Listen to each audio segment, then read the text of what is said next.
जो एस है ना, ये आपका है परसेंट एस करेक्टर। क्या है? Percent S character. आपके पास 3 हाइब्रिडेशन होते हैं, SP, SP2, SP3। तो SP जो हाइब्रिडेशन होता है उसमें परसेंट एस करेक्टर कितने होते हैं, मतलब एस का कॉन्ट्रीब्यूशन कितना है, 50% है, तो उसमें परसेंट एस करेक्टर कितने होंगे, 50%।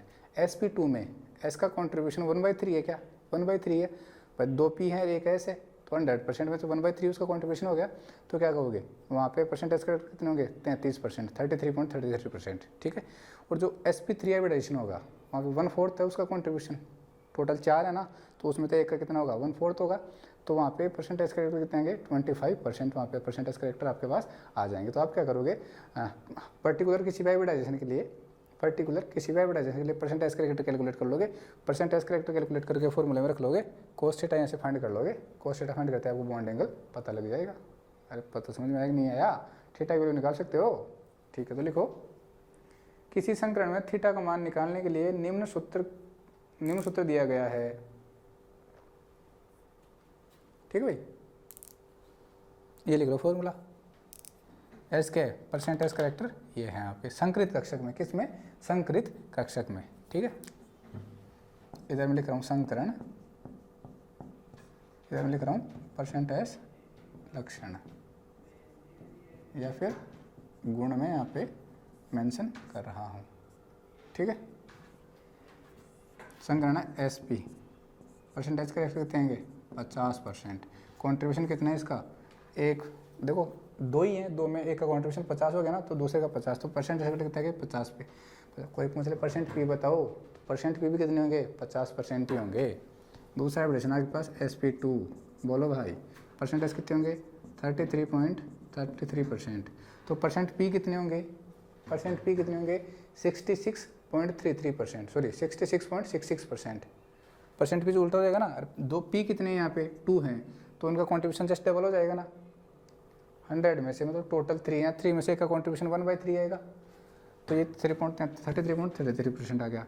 SP3 टोटल 4 हैं, एस का कॉन्ट्रीब्यूशन 1/4 मतलब 25%। तो कोई पूछे SP3 हाइब्रिडेशन में परसेंटेज P करेक्टर बताओ, तो बता दोगे 75%। कितने, 75% क्या होंगे उसमें, परसेंटेज P करेक्टर उसमें होंगे। ठीक है, ठीक है, ये भी बता लो भाई, परसेंटेज P भी बता लो, नहीं तो आपके हाथ में दुख पाएगी। परसेंटेज P गुण बता लोगे, यहाँ पे 50%, यहाँ पे 66.66%, यहाँ पे 75%। ठीक है, ये परसेंटेज करेक्टर आपके पास हो चुके हैं। ठीक है भाई, ठीक है, चलो फिर करके देखोगे, देख लोगे करके, चलो करके देख लो। For example SP, for example calculation करते हैं, किसके लिए हम कैलकुलेशन किसके लिए करते हैं, परसेंट SP संकरण के लिए। कैलकुलेशन किसके लिए करते हैं अपन, SP संकरण के लिए। ठीक है भाई, तो आपने लिखा SP संकरण के लिए क्या होगा, percentage S is equal to 50%। अब लोग परसेंट में नहीं रखना, तो क्या होगे 0.5, ये तो होता है। ठीक है, तो cos theta is equal to 0.5 over 0.5 minus 1। बोलो कितना आ जाएगा, cos theta is equal to 0.5 over minus का 0.5 आएगा क्या। ठीक है, तो यहाँ पे क्या आएगा बोलो, cos theta is equal to minus का 1 आ जाएगा। अब बताओ कौन थीटा के कौन से मान का कोस के कौन से थीटा का मान एक -1 होता है। कोस 180 डिग्री का मान कितना होता है, -1 होता है, ध्यान रखना। कोस 180 डिग्री का मान कितना होता है, -1 होता है। तो थीटा निकाल लोगे, यहाँ पे थीटा निकालोगे तो क्या करोगे, कोस इनवर्स कर दोगे। अगर आपको यहाँ से थीटा निकालना है तो क्या करोगे, कोस इनवर्स -1। अब बोलो सर कोस इनवर्स कैसे किया, तो थीटा का मान निकाला, कोस को भाग में लगा दिया, 1/cos थीटा कर दिया। अब 1/cos कोस करोगे तो कोस को ऊपर ले जाओ, कोस इनवर्स -1। और ये जो होता है इसकी वैल्यू कितनी आएगी, 180 डिग्री इसकी वैल्यू आ जाएगी। ठीक है भाई, तो ये जो होता है ना, ये आएगा थीटा इज इक्वल टू पाई, पाई की इक्वल होता है, इसकी वैल्यू कितनी आ जाएगी 180 डिग्री आ जाएगी यहाँ पे। समझ गए। वैसे भी आपको पता है कि sp2 संकरण में बॉन्ड एंगल कितना होता है 180 डिग्री होता है, 180 डिग्री होता है। दूसरा आप कैलकुलेट कर लोगे क्या, दूसरा आप खुद कैलकुलेट कर लोगे। Very good. किसके लिए करना है, sp2 संकरण के लिए करना है। किसके लिए, sp2 संकरण के लिए करना है। तो वहाँ पे परसेंटेज कितने आएंगे, sp2 के लिए कितना बता रहा है 33.33%। तो उसको आप 1/3 लिख सकते हो क्या, 1/3 लिख सकते हो भाई, यही तो आएगा। ठीक है, तो आपने क्या किया 1/3 -1 क्या आएगा, ऊपर तो आपका रहेगा 1/3, नीचे हो जाएगा, देखो भाई उठा लो,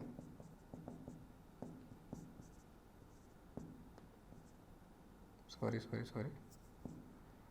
माइनस का 2/3 हो जाएगा। कितना बचेगा, माइनस का 2/3 हो जाएगा। तो क्या हो जाएगा ये cos theta is equal to, एक मिनट भाई, sp3 के लिए कैलकुलेट चलो कैलकुलेट कर लो। क्या हो जाएगा 1/3 इंटू माइनस तो है ही, इंटू 3/2 हो जाएगा, ये लो। तो cos theta is equal to minus का 1/2, ठीक है। Theta is equal to cos inverse minus 1/2।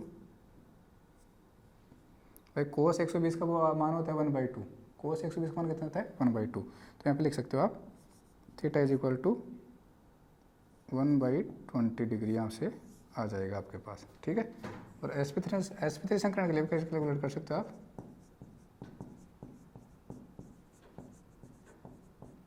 अगर ध्यान रखना रे, ये डायरेक्ट मान पता नहीं चलेगा। तो आपको ये तो पता है कि sp में तो बॉन्ड एंगल 180 डिग्री का होता है, sp2 में 120 डिग्री का होता है और sp3 में 109 डिग्री 28 मिनट का होता है। तो वो चिपका के आ जाना आप। तो sp3 के लिए परसेंटेज कितने होंगे, परसेंटेज होंगे 25%, मतलब 0.25। cos theta is equal to 0.25 over 0.25 minus 1। cos theta is equal to 0.25 minus का 0.75, पॉइंट से पॉइंट हमारा कितना आ गया, cos theta is equal to minus का 1/3। थीटा इज इक्वल टू क्या गया cos इनवर्स माइनस 1/3। अब सर हमें तो मान नहीं पता, कोई बात नहीं पता तो theta is equal to 109 degree 28 minute चिपका के आ जाओ। कोई गलत नहीं निकालेगा, कोई भी गलत नहीं निकालेगा, बस आपको पता है, उनको भी पता है, ठीक है। तो आप इसको चिपका लोगे, ठीक है भाई, ठीक है, ओके। चलो हेडिंग डालो, हाइड्रोजन अणु के लिए संयोजकता बंध सिद्धांत, ये खत्म होता है। अब आप हेडिंग डालोगे हाइड्रोजन अणु के लिए संयोजकता बंध सिद्धांत, ठीक है। VBT theory for hydrogen atom. जो वीबीटी होती है ना, वो आपकी कोवलेंट नेचर को रिप्रेजेंट करती है। किसको रिप्रेजेंट करती है, सहसंयोजक गुणों को प्रदर्शित करती है। और जो आपकी एमओटी होती है, वो आयनिक और सहसंयोजक दोनों को प्रदर्शित करती है। ध्यान रखना भाई। तो हेडिंग डाल दो, हाइड्रोजन अणु के लिए संयोजकता बंध सिद्धांत।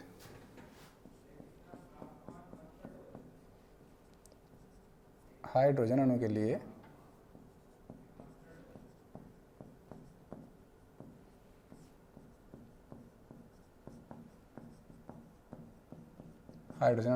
संयोजकता बंध सिद्धांत, ये इंपॉर्टेंट है भाई, पूछ लेता है।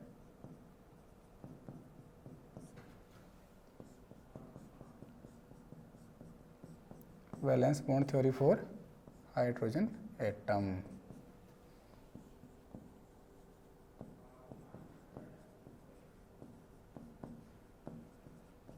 Valence bond theory for hydrogen atom, ठीक है। चलो देखो भाई क्या कहती है ये कहती है, आपने ये तो सुना होगा कि आपके पास एक मॉलिक्यूल बनता है। मॉलिक्यूल बनने के लिए दो एटम पास पास आने ज़रूरी होते हैं।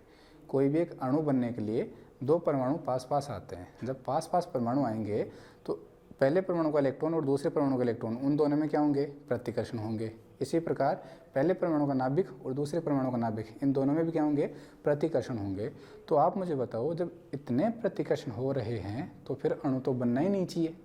अणु तो बनना ही नहीं चाहिए कि दो परमाणु जब पास पास आते हैं तो एक दूसरे के नाभिक और उन दोनों में एक दूसरे के इलेक्ट्रॉन एक दूसरे को क्या करते हैं, रिपेल करते हैं, प्रतिकर्षित करते हैं। तो अणु तो बनेगा कैसे? जब परमाणु ही दूर दूर जाएंगे तो अणु बनेगा ही नहीं। लेकिन ऐसा नहीं होता। ऐसा होता क्या है? ऐसा होता है कि एक परमाणु का जो पहला जो परमाणु है उसका नाभिक और दूसरे परमाणु का जो इलेक्ट्रॉन है उनमें क्या होता है, गुटर गुटर होती है, आकर्षण होता है कि नहीं होता। इसी प्रकार पहले परमाणु का इलेक्ट्रॉन और दूसरे परमाणु का नाभिक, उनमें भी क्या होती है, गुटर गुटर होती है, उनमें भी क्या होता है, आकर्षण होता है। तो यहाँ पे दो प्रतिकर्षण है, दो आकर्षण है, दो अट्रैक्शन है, दो रिपल्सन है। तो मैं ये कह रहा हूँ कि जो आपका अट्रैक्शन फोर्स होता है ना, उसका मैग्नीट्यूड थोड़ा सा ज़्यादा होता है किससे, रिपल्सन फोर्स से। जो आपके आकर्षण बल होते हैं उनका जो परिणाम होता है, परिमाण मैग्नीट्यूड, वो थोड़ा सा ज़्यादा होता है किससे, प्रतिकर्षण बलों से। तो आकर्षण थोड़ा सा ज़्यादा हो गया, इसकी वजह से क्या हो जाएगा, कि बॉन्ड आपका बन जाएगा और वो अणु आपका बन जाएगा। ठीक है, तो एक बार फटाफट से इन पॉइंटों के बारे में आप लिख लो। देखो, सर्वप्रथम 1927 में हाइपलर तथा एफ लंदन ने, सर्वप्रथम 1927 में हाइपलर और एफ लंदन, जिसको फ्रेटज लंदन कहते हो, आप बीएससी फर्स्ट में पढ़ के आए हो, लंदन फोर्सेज, डिस्पर्सन फोर्स उनको बोलते हैं। ठीक है, तो 1927 में हाइपलर तथा एफ लंदन ने सहसंयोजी बंध की तरंग यांत्रिकी द्वारा व्याख्या की। सहसंयोजी बंध की तरंग यांत्रिकी वेव मैकेनिक्स, तरंग यांत्रिकी द्वारा व्याख्या की कि सहसंयोजक बंध बनता कैसे है। इसकी व्याख्या किसके द्वारा की, वेव मैकेनिक्स, तरंग यांत्रिकी द्वारा इसकी व्याख्या की। उन्होंने गणनाओं द्वारा सिद्ध करके बताया कि जो आपका H2 अणु होता है ना, उसमें हाइड्रोजन हाइड्रोजन के बीच का जो बंध होता है उसके नेचर के बारे में बताया। उन्होंने गणनाओं द्वारा सिद्ध करके बताया कि दो हाइड्रोजन परमाणुओं के मध्य बंध बनने से, दो हाइड्रोजन परमाणुओं के मध्य, ये आपका एक हाइड्रोजन परमाणु है, ये आपका दो हाइड्रोजन परमाणु है, अगर इनके बीच में बंध बन गया तो इनका स्थायित्व बढ़ गया। क्योंकि बंध बनने से इनकी पोटेंशियल एनर्जी, स्थितिज ऊर्जा घट जाती है, स्थायित्व बढ़ जाता है। ठीक, तो गणनाओं द्वारा सिद्ध करके ये बताया कि हाइड्रोजन परमाणुओं के मध्य बंध बनने से उनकी स्थितिज ऊर्जा में कमी आ जाती है। मैंने बताया ना, पोटेंशियल एनर्जी डिक्रीज हो जाती है, स्टेबिलिटी बढ़ जाती है, उनकी स्थितिज ऊर्जा में कमी आ जाती है, जिससे H2 अणु का स्थायित्व दोनों परमाणुओं की तुलना में बढ़ जाता है। जिससे H2 अणु, ये क्या है, H2 अणु है, और इसका जो स्थायित्व होता है वो हाइड्रोजन परमाणु की तुलना में क्या होता है, ज़्यादा होता है। ठीक है, इसका जो स्थायित्व होता है वो हाइड्रोजन परमाणु की तुलना में ज़्यादा होता है। क्यों? क्योंकि इसकी जो पोटेंशियल एनर्जी है वो डिक्रीज़ कर गई, इसकी जो स्थितिज ऊर्जा वो डिक्रीज हो गई। क्यों? जैसे ही बॉन्ड बन तो एनर्जी निकलती है, तो पोटेंशियल एनर्जी निकल गई, तो पोटेंशियल एनर्जी क्या हो गई, डिक्रीज हो गई, अब स्टेबिलिटी इंक्रीज हो गई। तो हमने क्या कहा कि जो H2 अणु होता है उसका स्थायित्व दोनों हाइड्रोजन परमाणु से क्या होता है, ज़्यादा होता है। आगे लिखना,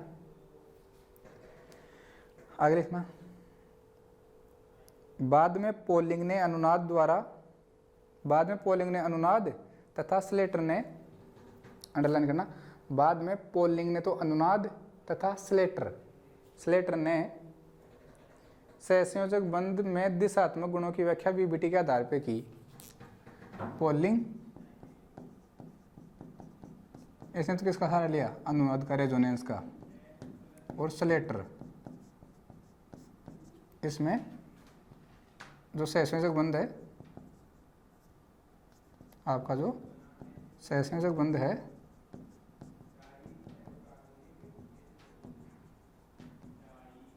कहाँ के आधार पे की, VBT के अनुसार करी। इससे पहले कौन आए थे आपके पास, इससे पहले एक तो आए थे एफ लंदन और कौन आए थे, और कौन आए थे, और कौन आए थे आपके पास, हाइपलर।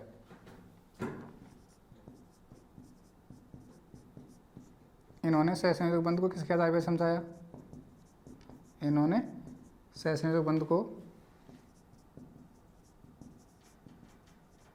सहसंयोजक बंध की जो व्याख्या है इन्होंने किसके आधार पर की, वेव मैकेनिक्स,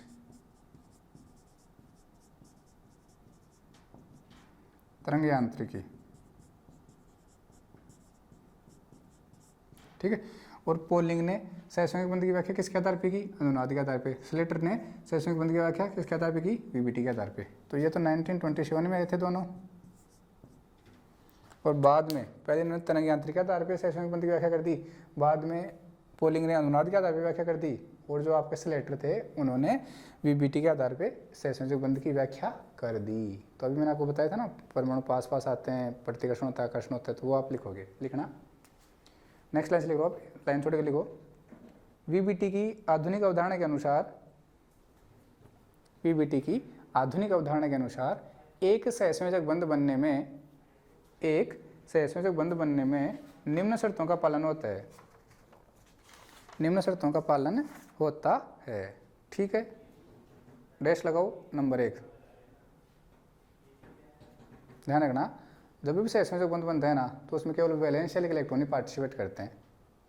सहसंयोजक बंध जब भी बनता है उसमें बाह्यतम कोष के इलेक्ट्रॉन, जिसको आप संयोजी कोष के इलेक्ट्रॉन कहते हैं, वही भाग लेते हैं और अंदर वाले इलेक्ट्रॉन भाग नहीं लेते हैं। तो लिखना, पहला पॉइंट लिखना, सहसंयोजक बंध बनने में, सहसंयोजक बंध बनने में केवल संयोजी कोष के इलेक्ट्रॉन ही भाग लेते हैं।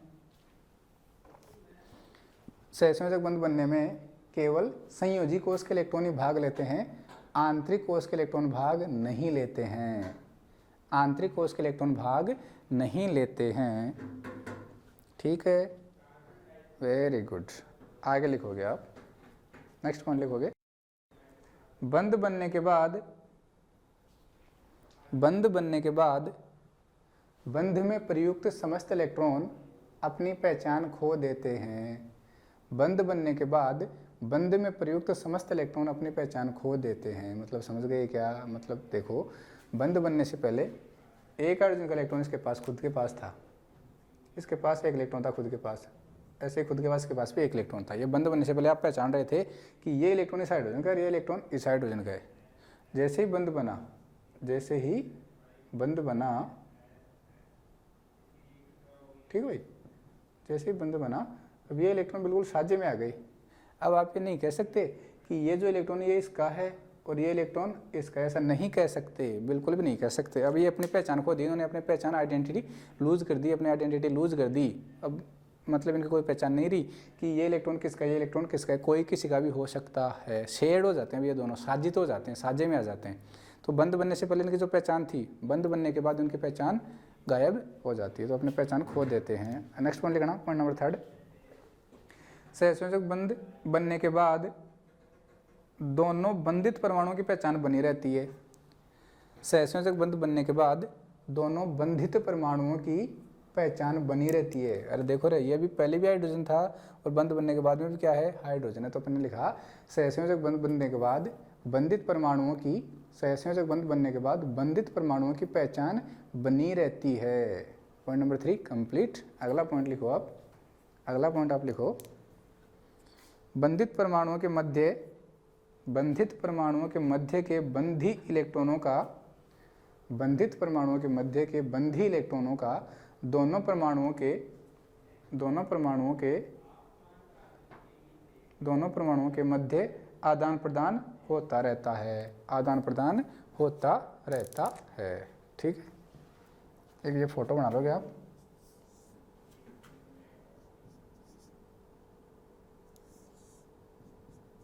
ये फोटो आप बना लेना। ये परमाणु ये है, ये परमाणु भी है। यहाँ पे क्या होता है, यहाँ पे ये आकर्षण को रिप्रेजेंट करते हैं, ये प्रतिकर्षण को रिप्रेजेंट करते हैं। तो ये दोनों तो क्या है, प्रतिकर्षण को रिप्रेजेंट कर रहे हैं, और ये जो आपके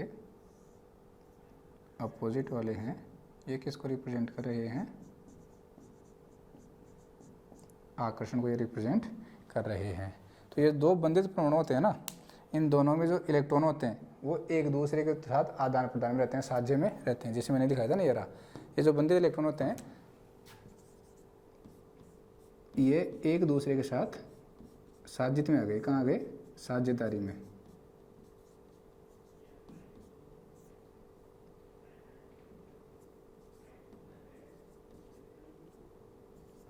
ठीक है, साझित इलेक्ट्रॉन आपके हो गए। ठीक है भाई, ओके, वेरी गुड। अब आप हेडिंग डाल दो, एमओ तथा वीबी मॉडल की तुलना, अणुकक्षक सिद्धांत तथा संयोजकता बंध सिद्धांत की तुलना। बस ये हाइड्रोजन एटम के लिए संयोजकता बंध सिद्धांत खत्म होता है। आप हेडिंग डाल दो, अणुकक्षक सिद्धांत तथा संयोजकता बंध सिद्धांत की तुलना, comparison of MOT and VBT.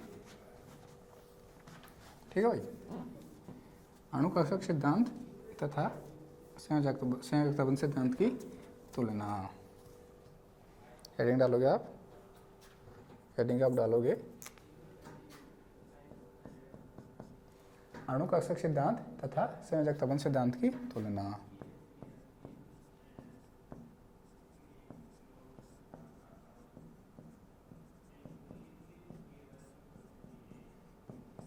अणुकक्षक सिद्धांत तथा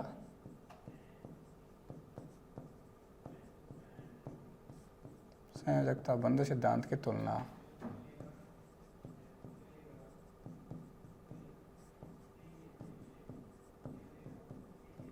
ठीक है, कंपैरिजन ऑफ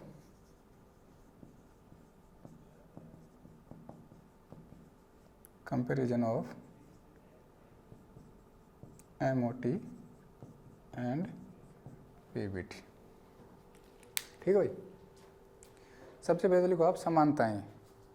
सबसे पहले क्या लिखोगे? दोनों में क्या समानताएं हैं।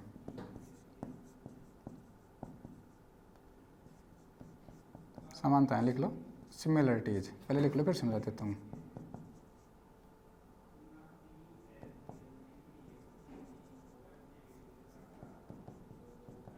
सिमिलरिटीज,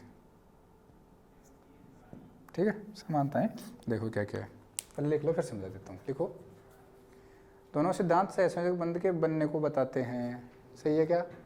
दोनों सिद्धांत किसकी व्याख्या करते हैं? सहसंयोजक बंध के बनने की व्याख्या करते हैं। ठीक है, तो लिखो, दोनों सिद्धांत सहसंयोजक बंध के बनने को बताते हैं। अगला लिखो,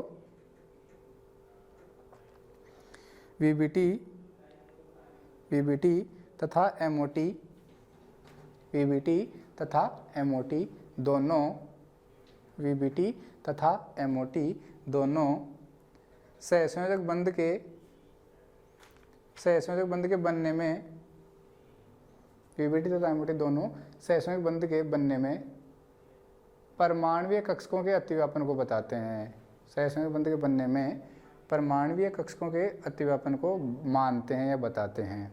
मतलब वीबीटी भी यही कहती है कि जो सहसंयोजक बंध बनता है वो परमाणु कक्षकों के अतिव्यापन से बनता है, और एमओटी भी आपकी यही कहती है कि जो आपका सहसंयोजक बंध बनता है वो परमाणु कक्षकों के अतिव्यापन से बनता है। ठीक है, ठीक है।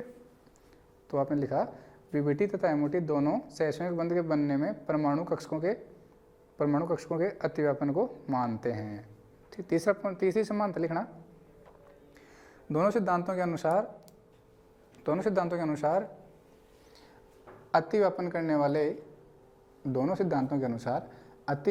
वाले कक्षकों की, मतलब मैंने दूसरी बार सुनना, हमने कहा था ना अतिव्यापन जो करते हैं कक्षक, उनकी जो सम्मिति है वो समान होनी चाहिए। सम्मिति जितनी ज़्यादा समान होगी, ओवरलैपिंग उतनी बेटर होगी, बॉन्ड की ओवरलैपिंग एक्सटेंट उतनी बेटर होगी, बॉन्ड उतना स्ट्रॉन्ग बनेगा। ठीक है, तो अगर जो अतिव्यापन करेंगे उन कक्षकों की ऊर्जा अगर लगभग बराबर है और उनकी सम्मिति समान है तो वहाँ पे अतिव्यापन गुड होगा, बॉन्ड वहाँ पे बेटर आपका बनेगा। तो आप लिखो, अतिव्यापन करने वाले, लिखो, दोनों सिद्धांतों के अनुसार अतिव्यापन करने वाले कक्षकों की सम्मिति तथा ऊर्जाओं के मान लगभग समान होते हैं।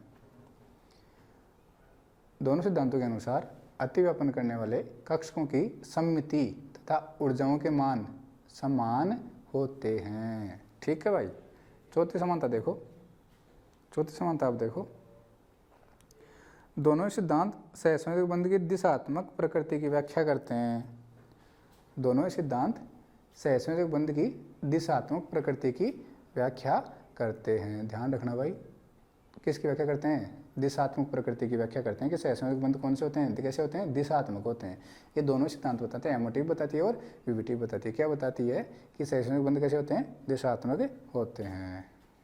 अगली समानता लिखो लास्ट, दोनों सिद्धांतों के अनुसार इलेक्ट्रॉनों का आवेश घनत्व, दोनों सिद्धांतों के अनुसार इलेक्ट्रॉनों का आवेश घनत्व दोनों बंधित परमाणुओं के मध्य स्थित होता है। एक फोटो बनाई थी ना अपने। दोनों सिद्धांतों के अनुसार इलेक्ट्रॉनों का आवेश घनत्व दोनों बंधित परमाणुओं के मध्य स्थित होता है। पता था नहीं पता था? अंतर्नाभिक एक्स पर इलेक्ट्रॉन का घनत्व पाया जाता है। तो आपने लिखा दोनों सिद्धांतों के अनुसार इलेक्ट्रॉनों का आवेश घनत्व बंधित परमाणुओं के नाभिकों के मध्य स्थित होता है। बंधित परमाणुओं के नाभिकों के मध्य स्थित होता है। ठीक है भाई, ये तो क्या हो गई? समानताएं हो गई। 5 समानताएं अपन ने लिख ली। अब क्या पढ़ने जा रहे हैं अपन? असमानताएं। हेडिंग डाल दो, असमानताएं, डिससिमिलरिटीज।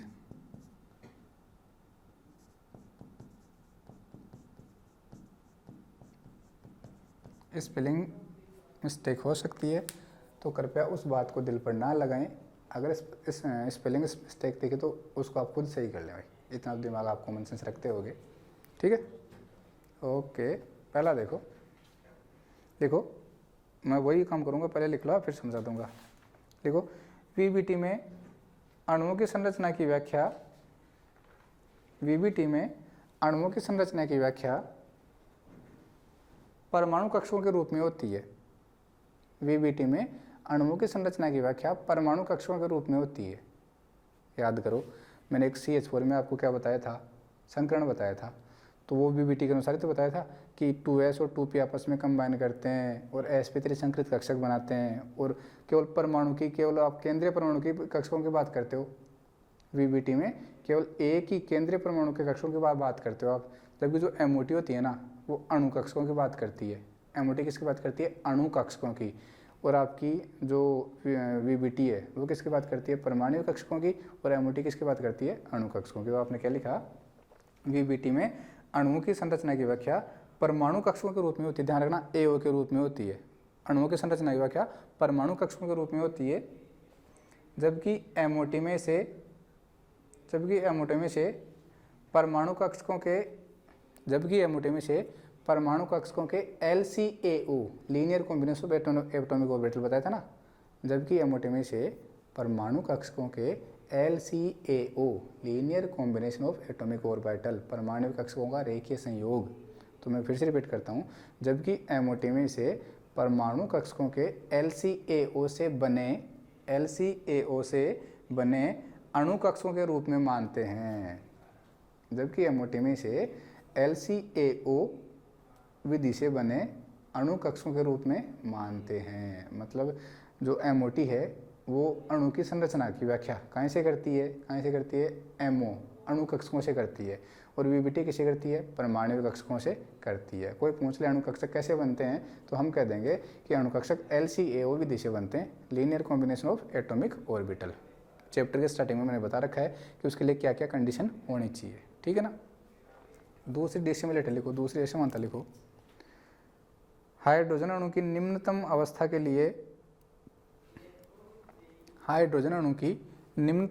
लिए मतलब ग्राउंड स्टेट के लिए, हाइड्रोजन अणु की निम्नतम अवस्था के लिए एमओटी व वीबीटी के तरंग फलन निम्न प्रकार हैं। एमओटी व वीबीटी के तरंग फलन निम्न प्रकार हैं। Psi VBT is equal to, क्या कहोगे? एक मिनट बस, फाई, चलो ठीक है, phi A1 phi B2, A2 ही कह दो, सॉरी A2 ही है ना, सॉरी B कह दो, इसको B कह दो। चलो देखो भाई क्या कहती है। वीबीटी में से ऐसे जो बंद हैं, आप ये एक बार ये मान रहे हो कि जो 2 इलेक्ट्रॉन है, आप इसकी बात कर रहे हो H2 की, ये ए है आपका, ये बी है, ये इलेक्ट्रॉन नंबर पहला है, ये इलेक्ट्रॉन नंबर दूसरा। हमने क्या माना, हमने ये माना कि जो पहला इलेक्ट्रॉन है ना वो ए पर है एक बार, और दूसरा इलेक्ट्रॉन किस पर है, बी पर है, ये मान लिया। तो ये लिख दिया पहला इलेक्ट्रॉन ए पर है, दूसरा इलेक्ट्रॉन बी पर है। ऐसा भी तो हो सकता है कि जो पहला इलेक्ट्रॉन हो तो बी पर हो और दूसरा इलेक्ट्रॉन किस पर हो, ए पर हो, ऐसा भी तो हो सकता है। तो आप क्या लिख सकते हो, आप लिख सकते हो phi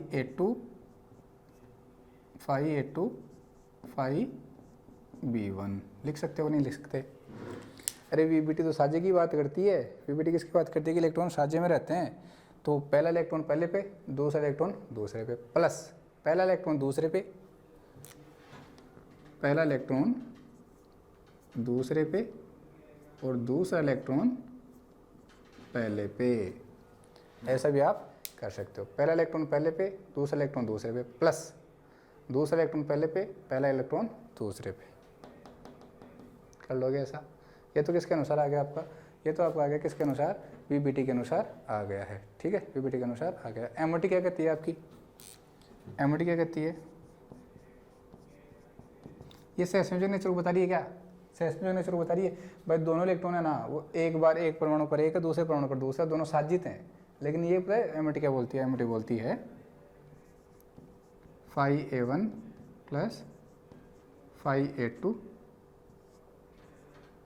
इंटू, यही बोलती है, देख लेता हूँ, बिल्कुल भाई यही बोलती है phi A1 plus phi B1।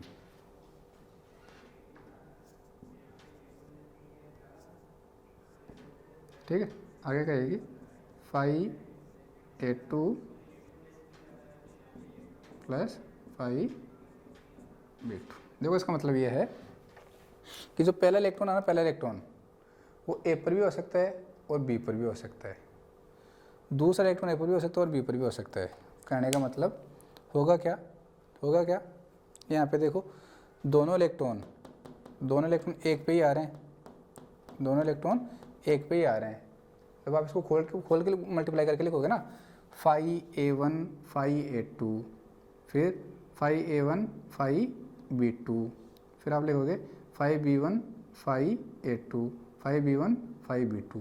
तो एक बार आप इसको खोल के लिखो, आपने देखा कि जो दोनों इलेक्ट्रॉन हैं वो एक ही परमाणु पर आ रहे हैं एक बार में, और एक बार में दोनों इलेक्ट्रॉन एक ही A1 पे आ रहे हैं। ऐसा होगा क्या, तो जब दोनों इलेक्ट्रॉन एक ही परमाणु पे आ गए तो उसके ऊपर माइनस आ गया, दूसरे वाले के ऊपर क्या आ गया, प्लस आ गया। तो ये तो आयनिक हो गई। ऐसा आयनों में होता है ना, Na+Cl-, जिसके पास इलेक्ट्रॉन आ जाते हैं उसके ऊपर माइनस, जिसके पास नहीं होते उसके पास प्लस। तो ये कैसा हो गया, आयनिक हो गई क्या। अरे ये तो साध्य की बात करती है, तो ये तो सहसंयोजक हो गई। और ये तो देखो इसमें क्या होता है, जब आप पॉसिबिलिटी बनाते हो तो आपको पता लगता है कि एक बार तो दोनों इलेक्ट्रॉन एक ही परमाणु पर आ जाते हैं, तो उस वाले सिचुएशन में इसकी प्रकृति कैसे हो जाएगी, आयनिक। और जो बीच वाले दो केस आएंगे ना, एक ए का बी के साथ, बी का ए के साथ, वहाँ पे कैसे हो जाएगी, सहसंयोजक। तो जो एमओटी होती है वो 50% आयनिक होती है और 50% क्या होती है, सहसंयोजक होती है। और जो आपकी वीबीटी होती है वो 100% क्या होती है, कोवलेंट होती है, 100% सहसंयोजक आपकी होती है। ठीक है, समझ गए आप। वन का मतलब क्या है, देखो phi A का मतलब क्या है, यहाँ पे लिख लो, phi A का मतलब है HA का AO है, और वन का मतलब क्या है, पहला इलेक्ट्रॉन। ऐसे ही phi B क्या है, HB का AO है, और दो का मतलब क्या है, दूसरा इलेक्ट्रॉन है। ये मैंने आपको समझाने के लिए लिखा है ऐसा। आगे मैं प्रूफ करूंगा कि जो एमओटी होती है वो 50% आयनिक होती है और 50% कोवलेंट होती है, और जो आपकी वीबीटी होती है वो 100% ही क्या होती है, सहसंयोजक होती है। ठीक है, चलो अगला पॉइंट लिखो आप, पॉइंट नंबर 3, साई एमओ इसकी बात कर रहे हैं। साई एमओ मतलब तरंग फलन है वो कैसा होता है, 50% आयनिक और 50% सहसंयोजक। तो लिखो साई एमओ सहसंयोजक तथा आयनिक फलन का बराबर मिश्रण है। साई एमओ सहसंयोजक तथा आयनिक, सहसंयोजक तथा आयनिक फलन का बराबर मिश्रण है। सहसंयोजक तथा आयनिक फलन का बराबर मिश्रण है। जबकि साई वीबीटी,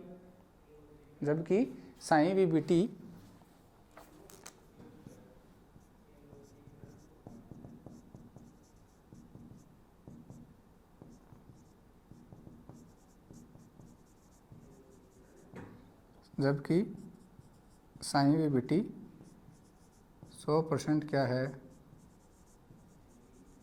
कोवलेंट है। क्या है, 100% कोवलेंट है। ठीक है, जबकि साइन वीबीटी 100% क्या है, कोवलेंट है। ठीक है, ठीक है भाई। आयनिक फलन की पूर्णतः, आगे लिखो, ये आयनिक फलन की पूर्णतः अपेक्षा करता है। वीबीटी आगे लिखना, साइन वीबीटी 100% संयोजक है। ये आयनिक फलन की पूर्णतः अपेक्षा करता है, उपेक्षा करता है। ये आयनिक फलन की पूर्णतः उपेक्षा करता है, उसको नेग्लेक्ट करता है। ठीक है, अर्थात psi VBT is equal to, मैं लिख रहा हूँ यहाँ पे, अर्थात psi VBT is equal to phi A1 phi B2, पहला इलेक्ट्रॉन पहले पे, दूसरा इलेक्ट्रॉन दूसरे पे, प्लस पहला इलेक्ट्रॉन दूसरे पे, दूसरा इलेक्ट्रॉन पहले पे। अर्थात ये क्या करती है, बात करती है 100% सहसंयोजक, कोवलेंट। ठीक है, कैसी है, 100% कोवलेंट। साझे की बात करें, देखो कहीं भी अकेले वो दोगलाचारा नहीं कर रही, कभी भी दोनों इलेक्ट्रॉन एक ही एटम पे नहीं आ रहे। साझे की बात करिए कि एक इलेक्ट्रॉन मेरे पास, दूसरा इलेक्ट्रॉन उसके पास, एक बार ऐसा हो गया, एक बार ऐसा हो गया, दूसरा इलेक्ट्रॉन मेरे पास आ गया, पहला इलेक्ट्रॉन उसके पास चला गया, बस ऐसे साझे की बात करिए। ऐसे नहीं दोनों इलेक्ट्रॉन मेरे पास है, बिल्कुल भी नहीं करती ऐसा। साइन वीबीटी देखो, आगे लिखो आप। ठीक है, साइन एमओटी देखो, साइन एमओटी क्या कहती है, पहला इलेक्ट्रॉन तो मेरे पास है और दूसरा इलेक्ट्रॉन उसके पास, दूसरा इलेक्ट्रॉन पहला इलेक्ट्रॉन उसी के पास है। ऐसी पॉसिबिलिटी होती है कि पहला इलेक्ट्रॉन मेरे पास हो और पहला इलेक्ट्रॉन हो सकता है उसके पास हो। ऐसा भी तो हो सकता है कि दूसरा इलेक्ट्रॉन मेरे पास हो और जो दूसरा इलेक्ट्रॉन है वो उसके भी पास, सॉरी। ठीक है, ये है। अब दोनों को मल्टीप्लाई करो, पहले को पहले से, पहले को दूसरे से, दूसरे को पहले से, दूसरे को दूसरे से, गुणा करो। फाई A1 फाई A2 कर दिया multiply, plus phi A1 phi B2 plus phi B1 phi A2 plus phi B1 phi B2। यहाँ देखो रे, एटम एक ही है क्या, एटम एक ही है, ए और दोनों इलेक्ट्रॉन सी पे आ गए। इसका मतलब क्या है, एक ही एटम पर एक ही परमाणु पर दोनों इलेक्ट्रॉन आ गए।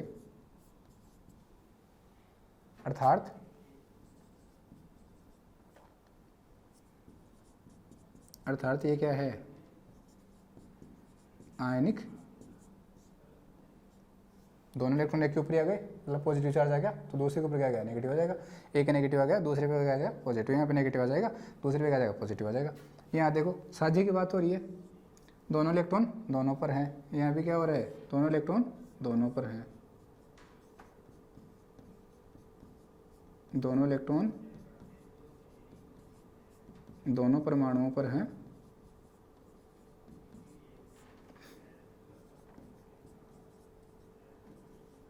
अतः किसको बता रहा है, सहसंयोजक नेचर को बता रहे हैं। देखो भाई, दो सहसंयोजक हैं और दो क्या हैं, आयनिक हैं। दोनों इलेक्ट्रॉन एक ही परमाणु पर, अतः कैसा, आयनिक। तो आप क्या कह सकते हो, आप ये कह सकते हो कि आपकी जो साइन एमओटी होती है ना,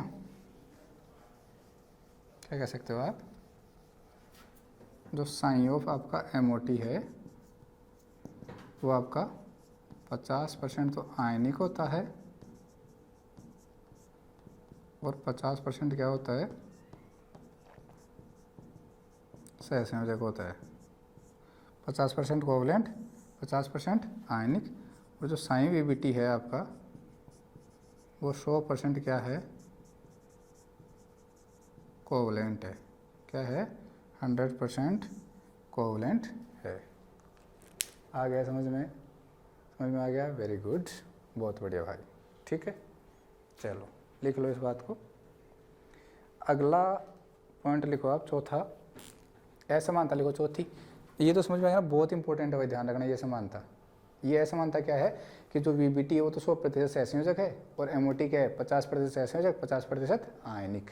अगली असमानता लिखो, देखो VBT के अनुसार H2 का वियोजन, VBT क्या बोलती है, VBT क्या बोलती है आपकी, जो हाइड्रोजन मॉलिक्यूल है आपका उसका वियोजन, देखो इस प्रकार से होना चाहिए। क्या दोनों के ऊपर समान समान इलेक्ट्रॉन टूटने चाहिए। भाई ये हाइड्रोजन था आपका, इसमें 2 इलेक्ट्रॉन थे, तो साझे में इलेक्ट्रॉन ऐसे ही तो उड़ने चाहिए, दोनों के पास एक एक इलेक्ट्रॉन आ जाने चाहिए, तो मुक्त मूलक बनते हैं। क्या बनते हैं, मुक्त मूलक बनते हैं। और MOT के अनुसार क्या बनते हैं, MOT के अनुसार क्या बनते हैं, MOT के अनुसार क्या बनता है बोलो, या तो ये इसके पास हूँ या ये इसके पास हूँ, बोलो क्या बनेगा। MOT के अनुसार क्या बनते हैं, आयन बनते हैं। और VBT के अनुसार क्या बनते हैं, मुक्त मूलक बनते हैं। तो लिखो VBT के अनुसार H2 का वियोजन, VBT के अनुसार H2 का वियोजन, ये लिख लो आप, H2 hydrogen radical plus hydrogen radical, लिख लो। VBT के अनुसार H2 का वियोजन hydrogen radical plus hydrogen radical प्रकार से होता है, जबकि MOT के अनुसार H2 का वियोजन, जबकि MOT के अनुसार H2 के वियोजन की 2 संभावनाएं हैं। जबकि MOT के अनुसार H2 के वियोजन की 2 संभावनाएं हैं, ठीक है। H2 के वियोजन की 2 संभावनाएं हैं। पहली कौन सी है, पहली तो आपकी है ये वाली, और दूसरी कौन सी है, ये वाली। ये दोनों पॉसिबिलिटी आप उतार लो, ठीक है। अगला लिखो, नोट डाल के लिख लो, प्रायोगिक तथ्य इस संभावना के विपरीत हैं। प्रायोगिक तथ्य इस संभावना के विपरीत हैं। भाई ये वाली संभावना तो हो ही नहीं सकती, ऐसा प्रायोगिक तथ्य बोलते हैं, ठीक है। प्रायोगिक तथ्य इस संभावना के क्या हैं, विपरीत हैं। लास्ट लिखो, VBT में इलेक्ट्रॉन युग्म बंध, VBT में इलेक्ट्रॉन युग्म बंध अवधारणा है, इलेक्ट्रॉन बॉन्ड पेयर की अवधारणा है। VBT में इलेक्ट्रॉन युग्म बंध की अवधारणा है, जबकि MOT में यह नहीं है। VBT में इलेक्ट्रॉन युग्म बंध की अवधारणा है, जबकि MOT में यह नहीं है, ठीक है। आगे लिखो, MOT में पूरे अणु पर सतत इलेक्ट्रॉन घनत्व होता है। MOT में पूरे अणु पर सतत इलेक्ट्रॉन घनत्व होता है, कहीं अलग से केंद्रित इलेक्ट्रॉन युग्म वाला बंध नहीं होता। कहीं अलग से केंद्रित इलेक्ट्रॉन युग्म वाला बंध नहीं होता है, ठीक है। लास्ट असमानता और लिख लो, प्रयोगों के अनुसार 2 परमाणुओं के मध्य, ऐसा प्रयोग बताते हैं, ठीक है, कि 2 परमाणुओं के मध्य अगर बंध दूरी जितनी कम होगी तो वहाँ बताओ कौन सी थ्योरी श्रेष्ठ होगी, कौन सी थ्योरी बेटर होगी। वहाँ पे बताओ, देखें वहाँ पे कौन सी जो थ्योरी वो बेटर होगी, वहाँ पे MOT बेटर होगी। MOT क्या कहती है कि 2 परमाणुओं के बीच में डिस्टेंस जितनी कम होगी ना, वहाँ पे MOT ज़्यादा बेटर होगी, डिस्टेंस ज़्यादा होगी वहाँ पे VBT ज़्यादा बेटर होगी। तो लिखना, ऐसा प्रयोग बोलते हैं, एक्सपेरिमेंट बोलते हैं। प्रयोगों के अनुसार 2 परमाणुओं के मध्य अंतर्नाभिकीय दूरी का मान कम होने पर MOT श्रेष्ठ है। प्रयोगों के अनुसार 2 परमाणुओं के मध्य अंतर्नाभिकीय दूरी का मान कम होने पर MOT श्रेष्ठ है, जबकि अंतर्नाभिकीय दूरी के उच्च मान के लिए VBT श्रेष्ठ है। अंतर्नाभिक दूरी के उच्च मान के लिए वीबीटी श्रेष्ठ है। ऐसा हम नहीं कहते, कौन कहते हैं? एक्सपेरिमेंट्स कहते हैं, प्रयोग कहते हैं।